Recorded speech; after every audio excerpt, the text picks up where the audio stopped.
James, man, what were you thinking, bro? You know, and I hate that this happened to him, man, because, you know, I like James Krause. I actually like him. I think he's a damn good trainer. I think he's an average fighter.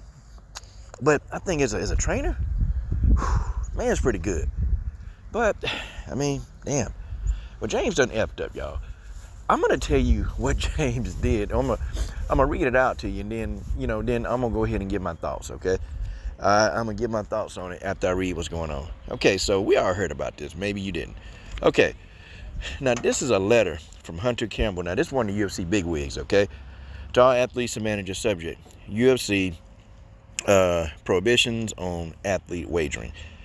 As per my communication to all athletes and managers on October 17, 2022, the UFC athlete conduct policy expressly prohibits UFC athletes from placing any wagers directly or through a third party on any UFC match, including placing wagers on themselves. These same prohibitions against wagering also apply on athletes, coaches, managers, handlers, athletic trainers, or other individuals affiliated with the athletes or with UFC. They meant to say the UFC. Ooh, Hunter. Grammar. This communication was an extension of UFC's pre-existing and since updated fighter code of conduct, as well as recognition of various state, federal, and international laws and regulations expressly prohibiting conduct that threatens the integrity of the sport, including but not limited to insider betting based on non-public information, fight fixing, and other such misconduct. On November 18, the Nevada State Athletic Commission informed UFC and Minor's coach, Derek Minor, James Krause, that Krause's license was suspended and would remain so while INSAC conducted an investigation into the matter.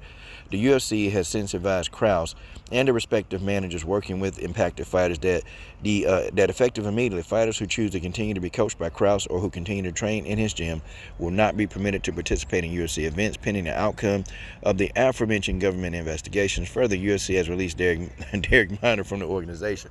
Damn, y'all know that this was serious. You guys know that this was serious.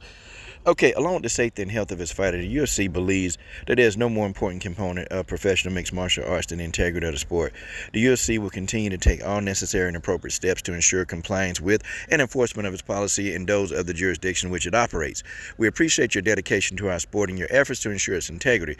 If you have any questions about the UFC athlete conduct policy, you may contact me. Hell, I'll contact him. Give me his phone number. Because I'm going to tell you, let me give you my thoughts, okay? Let me really give you my thoughts on this. Y'all, the UFC talking about a code of conduct. Okay. Well, is betting, I'll say this, is what James Krause did, is that right? Yeah, morally it's wrong, okay? Did he really hurt anybody? Well, not really. Okay, now, the UFC want to talk code of conduct. Let's start at the head. What about when Dana White starts feuds with fighters and try to ruin that brand? I mean, is that against the UFC, code of conduct? How do you explain this? Seriously, when Dana White have these feuds with people, and he's consistently going in on people, okay? If a fighter win a fight and if the fight wasn't entertaining, Dana White will go in on the fighter, embarrass the fighter in front of the world.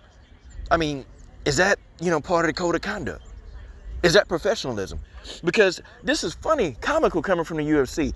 This is the most unprofessional multi-billion-dollar company in the world. I mean, folks, okay, or how about this? What about when Conor McGregor took that dolly and threw that dolly through a bus, okay, full of occupied people? What about when Conor McGregor did that? Okay, I mean, I don't know, is that against the athlete, a code of conduct? I mean, he was at a UFC event, okay? He was at a UFC event. He went in and took a dolly, came with a band of thugs, and they were going to jump Khabib Nurmagomedov. But Conor McGregor still get to be around. Conor McGregor, he ain't gotten banned from the premises or from all events. They still selling that man Proper 12 in the octagon. They still selling that mess. Okay, like, here's my thing. Okay, so code of conduct, the UFC, they are the last people that should be talking about a code of conduct. They're the last people that should be talking about a code of conduct. Okay, like, come on. The UFC, a code of conduct? How do you explain this? How do you explain this, man? The UFC talking about a code of conduct. Or, hey, how about this? Hey man, hey, I'm gonna talk to you. Hold on, bro. What about when? What about? Okay, let's talk about the code of conduct when Platinum Mike Perry running around here calling people N-words, or what about the code of conduct when Joanna Bojanglecheck over here, you know, making slurs towards Asians, Brazilians, and putting gas masks all over her face? How about the code of conduct then? What about that? Platinum Mike Perry using that N-word, Bojanglecheck wearing that damn gas mask. They still, I mean, they not banned? I mean, how do you explain this? How you gonna explain this? Or Conor McGregor, mama in blackface, Paulo Costa wearing blackface. How you gonna explain this? How do you explain this? Like folks, the code of conduct? Or how about this? What about the code of conduct when Dana White was messing with the ring girls? I mean, is that a part of the code of conduct? How you gonna explain any of this? Code of conduct? Code of conduct? Are you serious? All the shit that had gone down in the UFC, all the stuff that went down, I mean, man, and they talking about a code of conduct. Man, look, what James Krause did, this is light. This is light. This is real light compared to some of the stuff that's done went down that Dana White, they just turn a blind eye to. A Kobe Covington calling Brazilians filthy animals at a UFC event.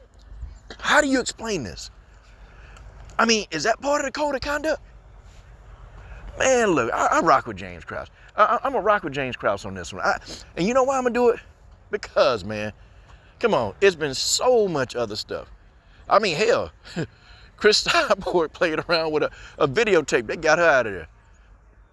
Man, look, they get people out of here for stuff that to me is minimal, okay? But then you got people who doing like just crazy off the wall stuff, man. Crazy off the wall stuff. Just doing crazy stuff, man. But they condone it and they're like, okay, yeah, that's okay. Ain't nothing wrong with that. They okay with that. But good grief, man. I mean, you know, I get it. They want to have some kind of uniformity. They want to have some of that. But here go the problem. Here go the problem with that. It's got to be consistent. See, this is why I say the UFC is the most unprofessional multi-billion-dollar company in the world. They're completely unprofessional. So y'all want to enforce this right here. But y'all ain't, oh, okay, that's because Conor McGregor draw. Okay? John Jones ain't banned from no UFC events. And you know, I rock with John Jones, but he ain't banned from no events. This mug done did a whole litany of stuff. Him and Conor McGregor should be banned from UFC events based on all the suckers that they done did. They should be out of here. They shouldn't even be allowed to come around the building. Like, folks, what I'm saying is, some things are a little bit more like just extreme than others. And the UFC will turn a blind eye to a lot of things, man. To a lot of things. They'll turn that blind eye. I mean, it's to the point, man, where these dudes, and I ain't even gonna speak on this, but they even say people can't wear the flags no more. Okay? And it's not the Russian fighters' fault. It's not their fault that their country decided, you know, to go to war with Ukraine. It ain't their fault. They ain't running nothing. These fighters, they just want to represent their country. That's where they from. That's where they from. They can't help where they from. But, no, Dana White, they done banned all the flags. You know, I start wondering, is that professional? Like, come on, man. Come on. This gets to the point where it's totally laughable. Do you know how many people done bet on UFC fight? Hell, Dana White himself. Dana White himself placed bets. And I'm going to tell you, he been on other sports. And I can tell you, man, I wish I can be a fly on the wall in his own house. You know this man done bet on some of his fighters. Fight fixing is synonymous with combat sports. Fight fixing has been around for decades in sports. People fix fights all the time. So, they talking about fixing fights. Well, I guess you better start at home on that one, Dana. You better start at home on that one. There's been some fights fixing. I mean, that Conor McGregor and Cowboy Cerrone fight, I don't care. Nobody ain't telling me that fight was fixed. That fight was fixed. Okay? That fight was fixed. It was fixed. Okay? And I believe it. I mean, you got so much stuff So much stuff that go on, and they worried about this. Give that man a warning. Give him a warning. Give him a written reprimand. Don't cancel the man payday. Give the man a written reprimand, if y'all can prove it. But you got to be able to prove that this man was betting. You got to be able to prove that. Okay, maybe they got some proof. I don't know. Maybe they do. But you know what? All this stuff gonna come back full circle, man. It's gonna come back full circle. Watch what I tell you.